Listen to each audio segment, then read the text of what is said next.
My name is Alan Wake, and I'm a writer. I didn't become one overnight. Like most writers, I struggled with it.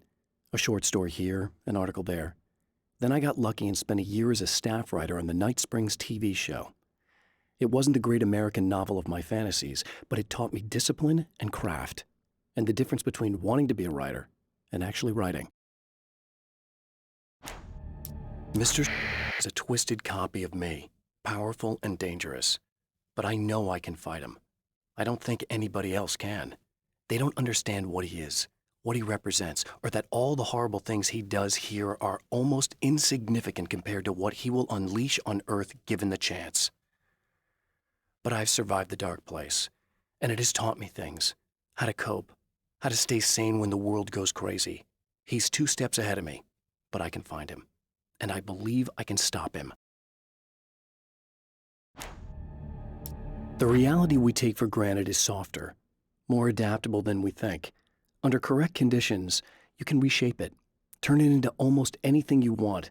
When it happens, almost nobody notices. It's not that we forget, it's that after the change, there's nothing to remember. Only those who have been directly touched by the powers that can shift reality are aware of the changes. Many are driven mad by it. Others can cope. I'm one of those people. And I know how to wield that power to rewrite reality.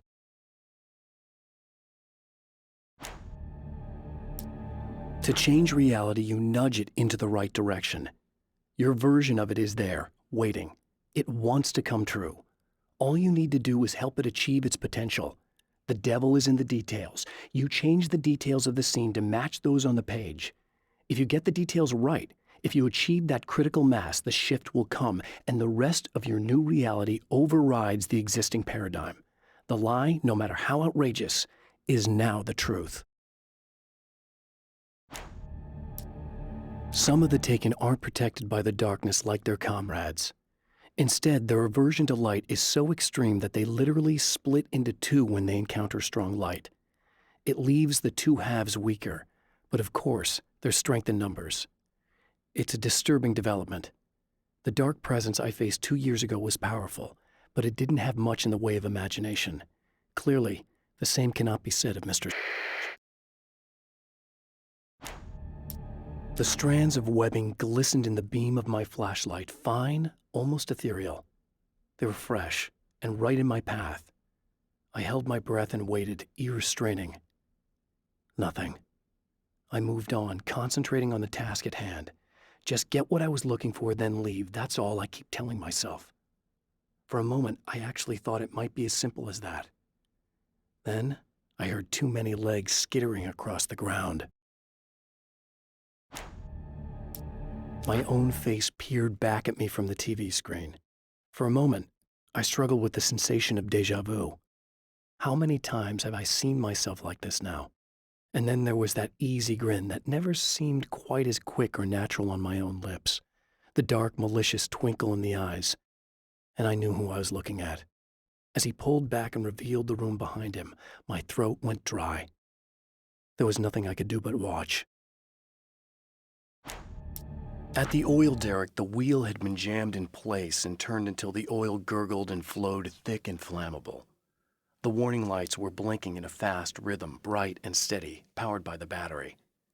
The Kasabian CD was playing in the boombox, all distorted guitars and intense beat. High above, some piece of orbital junk or another collided with the satellite, knocking it radically off course. Trailing debris, it screamed down from the skies at an impossibly steep angle.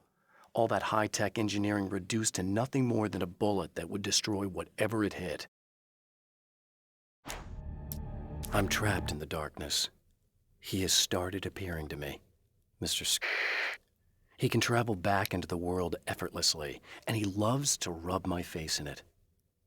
At first, he was just an echo in the darkness, a flicker beyond the edge of my vision. Now he started showing himself, getting bolder all the time, telling me what a great time he's having in the world while I'm stuck here, and what he plans to do, especially to Alice. All the moves I have left are dangerous and desperate. I have no choice. I have to hunt him. I know that when I arrive, the clarity of vision I have now may disappear. I've made my plans. I prepared for this, but I know the transition from the dark place will be hard on me. And not just physically. It may affect my mind, my memory. These pages should help me remember and focus. That's worked for me before. Even if that fails, I think I will be able to trust my instincts. I'm navigating my own story. I'm hoping I'll know where to go and what to do, even if the details elude me. I don't make friends easily. I know plenty of people, but I don't let most of them close. I've known Barry Wheeler ever since we were little boys. We had the time of our lives. I'd get us in trouble, and he'd talk us out of it. Things haven't changed that much now that we're grown-ups. He's the most loyal and dependable person I've ever met, and all the things that count anyway. You could call him a weasel, and you wouldn't be entirely wrong. You could call him a clown, and I would reluctantly agree. But he has never let me down. Alice and Barry, my wife and my best friend, are easily the two most important people in my life, and they've never really gotten along with each other. I suppose both of them resent the other's intrusions into what they considered their domain. After I was gone, they maintained an uneasy truce. My book stayed in print, still selling, the licensing machine churned away. She was my wife and controlled the intellectual property. He was my agent and took care of the business. I wish they found more common ground than that. Night Springs doesn't exist. It's a fictional town from the TV show I used to work on. It was Any Place USA, a place we used as a backdrop for whatever strange story we had that week. One of the stories I wrote for the show involved a man, the champion of light, fighting his evil double, the herald of darkness. It was something I'd written back in the real world, something I had a link to, a framework I could build on. I had adapted it into a new story. This story. Now Night Springs is in Arizona, although not for long. It's in Arizona because whatever the town that has become Night Springs is really called is located near one of the thin, worn places in the world where dreams and reality flow together and life is always a little strange. Perfect analogy for Night Springs. I can't return to the real world. I've tried, but I'm operating on dream logic, forcing the door open a crack so I can slip through. I can enter the strange little town of Night Springs. All I did was put it in Arizona for one night. In Bright Falls, I was constantly under attack by birds that were more shadow than flesh and feathers. But this is an evolution. Some of the taken were actually capable of turning into a flock of birds to escape my attacks and turning back into human form to make surprise attacks. With all the herbs, crystals, and the rest of her New Age paraphernalia, Emma Sloan had been called a hippie and a freak and worse. It was that small-town mentality. She was a female mechanic, and even in 2011, there were always going to be backward shit-kickers who thought that was a hoot. She didn't mind. She could deal. She could take any engine apart, even the new ones with all the computers in them. Turned out that these boys were awful polite while waiting for her to put them back together. Thor and Odin Anderson, old gods of Asgard. I still don't quite know what to make of them. I know they used to be rock stars who modeled their stage personas after Norse gods. I know they're old. I know that in their day they fought the darkness as I do. I know they're demented and insane, ravaged by age and self-abuse. But there's something in them, something powerful that took hold when they were touched by the powers beyond. A thing that goes far beyond just stage names. Something godlike. The Anderson brothers should probably have been in a facility somewhere, despite their tendency to escape from such places. It could be argued that they had no business being on tour, considering their condition. Their lives mostly revolved around the laundry list of ailments and their endless quest for liquor. But Barry Wheeler managed them now. And whatever else they might say about Barry, he knew how to make things happen. And honestly, it wasn't like the Andersons were the most difficult clients he ever had. Getting the Andersons into the recording studio was a struggle and a half. But once they actually picked up the instruments, something happened. They were two old men, and they weren't. They were doddering bags of bone, and they were barely contained power. And there was music. Barry rubbed his hands together. He knew how to pick a winner. Now all they needed was some direction on how to make things a little more modern. Barry had never produced a thing in his life, but he knew what he liked. He knew Balance Slays the Demon was going to be a hit. I have seen the darkness twist flesh into new shapes before, but encountering these giants is an extremely disturbing experience. It's as if the genre has been switched on me.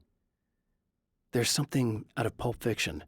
Twice as tall as normal men and stronger than forklifts, their lumbering gait and slow-witted demeanor brings to mind some kind of mean-spirited caricature of a feeble-minded hillbilly.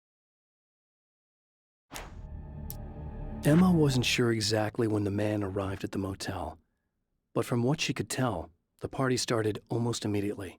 It was infectious, spreading from one room to another. He was mercurial, almost as if he was flickering through the scene, telling a joke here, throwing an insult there, oozing sex and violence and excitement. She had never seen someone like this before. He looked at her and smiled, and she felt her heart flutter a little.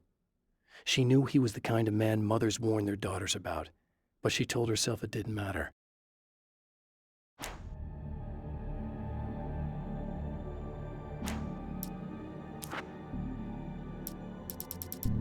As a storyteller, my first real love was crime. And it was in that genre that I finished my first novel, starring the perpetually miserable Alex Casey, whose entire life was a wound that never healed. The books sold as fast as they hit the shelves. I wrote 5 more Alex Casey books, and they all were bestsellers. I became rich. I became famous. Success brought pressure, and I didn't handle it very well. The pressure of success got to me. My wife Alice was the sole thing in my life that anchored me. Suddenly it wasn't enough. I couldn't write anymore. I distracted myself with wild parties and whatever trouble I could scare up. I wallowed in the drama of my life, sure that Alice would stick with me even though she didn't sign up to be the lifeline of a tortured artist. It was my dumb luck she's not the type to give up.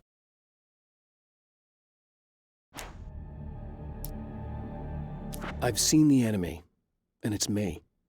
I've faced dark horrors before, things that live in the unimaginable pressures of the world beyond our own.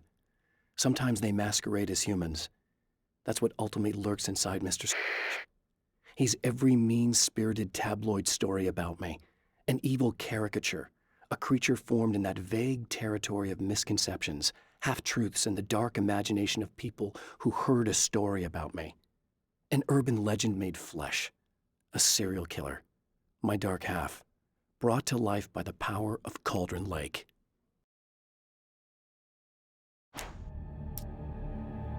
I've carried a flashlight and a gun for so long that I feel naked without either. It's all too often that I need them. The darkness protects the taken. Shadows crawl over their forms like living things, protecting them from harm. Blows that would injure or kill a human outright mean nothing to them as long as the darkness persists. But light makes them vulnerable.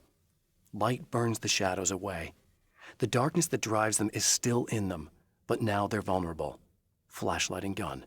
Sometimes it feels they're all I have left.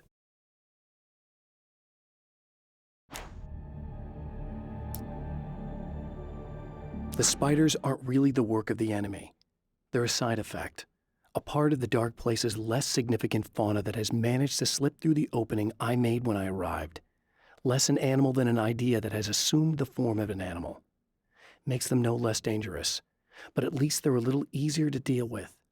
The darkness doesn't protect them like the Taken, and thus they can be destroyed by either light or bullets right away.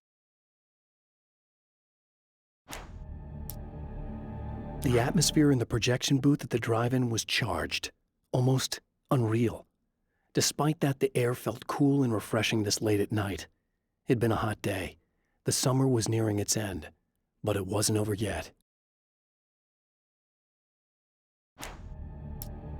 The darkness rose from the depths of Cauldron Lake and took Alice. It needed words. It needed me to write its way into our world. She was leverage, a hostage. I complied, but with a twist. I put in a loophole that gave me a chance to fight back. I was hunted by shadowy enemies, but I faced the darkness.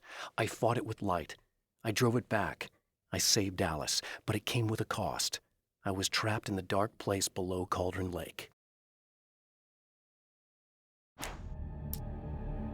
After my disappearance, they thought I was dead. I might as well have been. I know it's been 2 years. I know Alice has moved on. I've tried to find a way back to her, back to my life, but escaping the dark place is almost impossible. Time does strange things here, but dreams and radio signals can pierce the veil between the worlds. I catch glimpses and echoes of the world. Sometimes I send messages out. I can only pray that they hear them.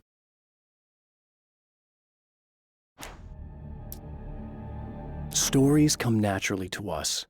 We can't help it. There are many different worlds, many competing realities within our heads, fueled by books, television, even barely remembered childhood tales. There's an endless supply of fictional concepts more familiar to us than anything or anyone real. We have a far greater connection to the fictional characters we know and love than the random people we pass on the street. Our destinies and inspirations are shaped by lies, myths, and fables.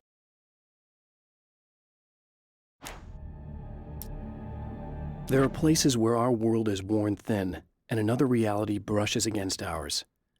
One such site is Cauldron Lake near Bright Falls, Washington. But there are others. That other reality is dark, vast, and malleable, always in flux. In its depths dwell vast forces and alien energies. They're dangerous. But in one of these places, if you know how, you can channel the power of that place and use it to shape reality.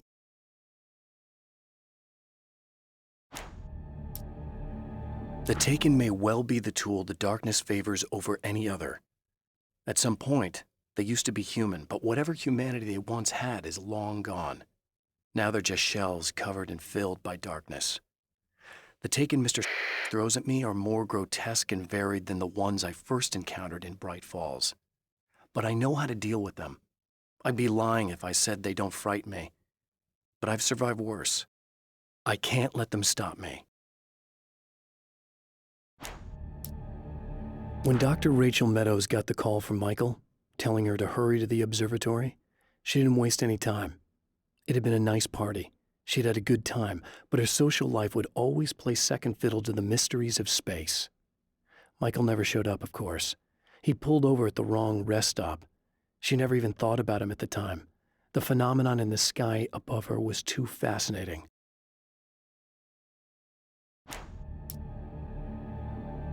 The film noir poster reminded me of Alex Casey, the detective's cool exterior never cracking even with the gun pointed in his face. In the back room, all the lights had been turned off, except for the lone spotlight which illuminated the bright red fire extinguisher on the wall. This act of creation is exhilarating and frightening. Subtext and symbols loom eager to take effect. Causality and consequence become domino chains that stretch into infinity. The more fundamental the change, the more unpredictable the variables become. Reality is too complex to control completely. Ordinary questions become meaningless. Who created who? What is really real? Everything is as real as everything else. You learn to let go of the things you can't control and go with the flow, or go insane. The man before Dr. Meadows was handsome and slick. He moved with lazy confidence and didn't bother to pretend that he wasn't staring at her. She didn't mind, at first. Then the man flicked open the knife and shoved her out of the control room so she wouldn't hear the signal, whatever it was. Outside, she pulled her lab coat closed and thought about running. She didn't. She didn't think she'd get very far, not from him. She never was entirely sure why he spared her.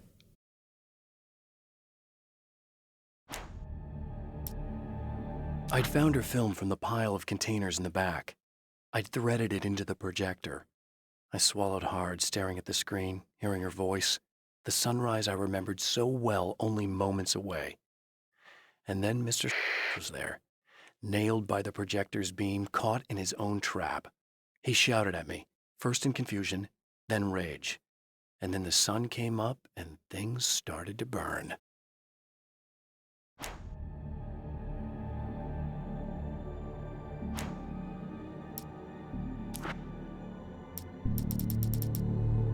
My writer's block got worse. I didn't sleep much anymore. My life with Alice seemed like a constant fight. I was a wreck. Alice took steps. She booked a vacation in Bright Falls, a small town in Washington. It was supposed to be a chance to break out of the cycle I was in. She didn't know about the darkness in Cauldron Lake. Alice, my wife, the best thing that ever happened to me. She smiles and the darkness lifts. For her, I've tried things I otherwise never would. I've never really minded if it's made me feel like a fool. She's a photographer, and the world she sees through her lenses is unique and beautiful. She has the vision.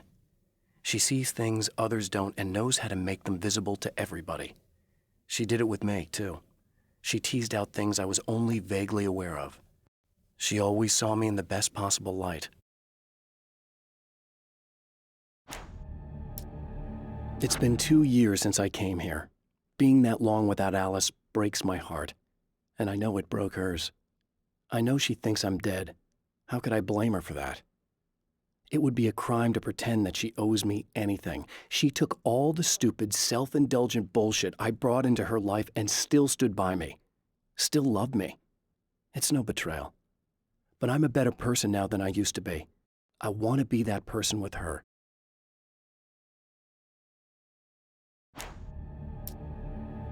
The Taken were always single-minded. They had a certain animal cunning, but they weren't very intelligent. That's one reason why they prefer melee weapons. Actual firearms are too complex for them to use. That's why seeing the one who threw grenades at me surprised me. But of course, they aren't actually grenades. There's no pin to pull, no fuse to set off an explosive, just concentrated darkness. The car seemed to sail through the crisp mountain air in slow motion, spinning around one axis almost lazily. The moment was hypnotic. Then it struck the pipeline in a shower of sparks, the impact turning the windshield into a burst of safety glass. As it hit the ground, I snapped out of my reverie. The car was rolling downhill, slowing down as every bump killed momentum, but still coming. The fence wouldn't be enough to stop it.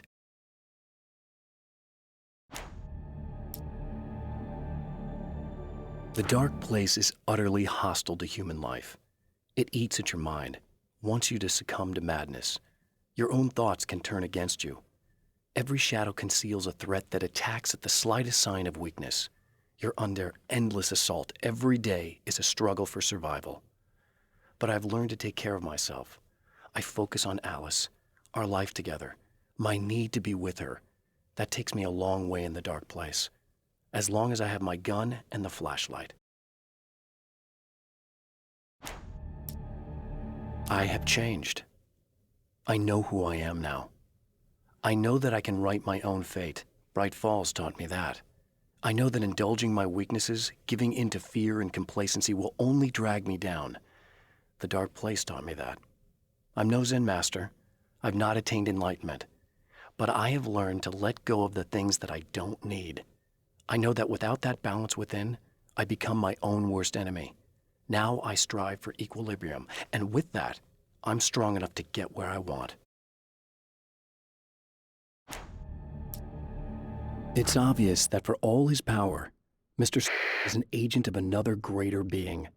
The dark place he came from is full of terrible alien intelligences, dark presences, and none of them should be let loose in our world. He serves one of them. He'll open the way for them if I don't stop him. But he'll do more. He'll take over my life. He already has my face. He already uses my name. He'll become Alan Wake in every way imaginable and corrupt everything, unless I can stop him.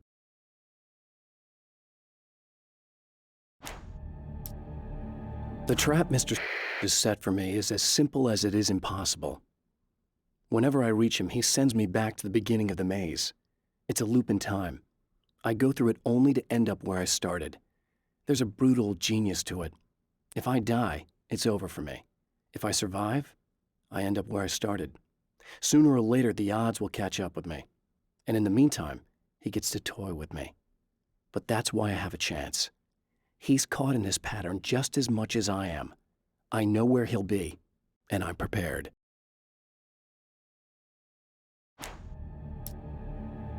I have created the weapon that can put an end to this, a blueprint to a new reality. All I have to do is survive long enough to use it. My arrival from the dark place will be painful and difficult. These pages may be lost. But one way or another, I'll send the parts I really need to myself. If I make it outside, I have a chance. Mr. is more powerful than I am, but he can't change the rules in the middle of the game. He's not a creator. I am.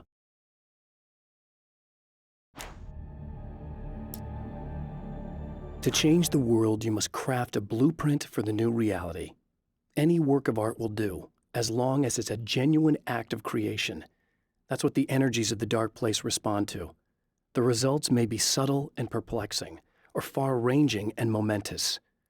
My area of expertise, the written word, gives much more precise results than music or interpretive dance would, for instance. But words can be extremely dangerous. What you define may become reality, but so can that which you imply, even if you don't realize you're doing so.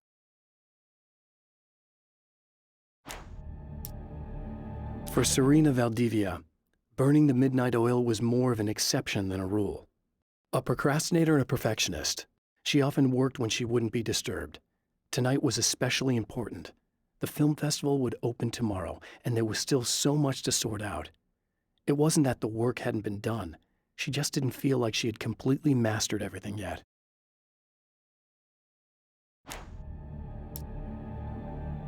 There's more to fighting the Taken than just burning away the darkness that protects them. When I'm fighting for my life, I find myself slipping into a state of intense concentration that makes the beam of my flashlight seem more powerful and focused. I used to think it was just my imagination, something brought on by the adrenaline and fear of death. But now I'm not so sure. I've been touched by powers that I can't begin to truly comprehend. And they've left a mark. I'm starting to think this might be a part of it. When the dark man's eyes suddenly locked into Serena's, she flushed hot. They ignited a black fire in her. He was talking. He wanted the power turned off. He said something about the projector booth. She hooked a finger under his belt buckle. He grabbed a hold of her throat and twisted until it hurt. Somewhere deep inside, a part of her screamed in paralyzed horror, but the moan that escaped from her throat had no panic in it. "Pay attention," he said. "Business first." His eyes glittered shamelessly. Hers did too.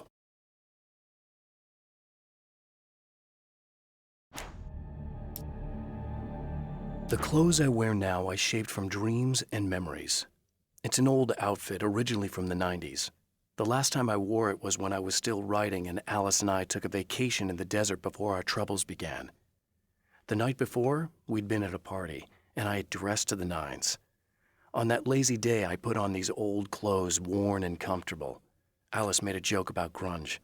I felt a little embarrassed, but I stuck with them. We were very happy. I'm sheathed in good memories to remind myself of what is at stake. I held the film canister in my hands. I saw her name written across it in big letters, followed by the title. It was a time capsule, moments snatched from times gone by, from a past that I hoped could also be our future.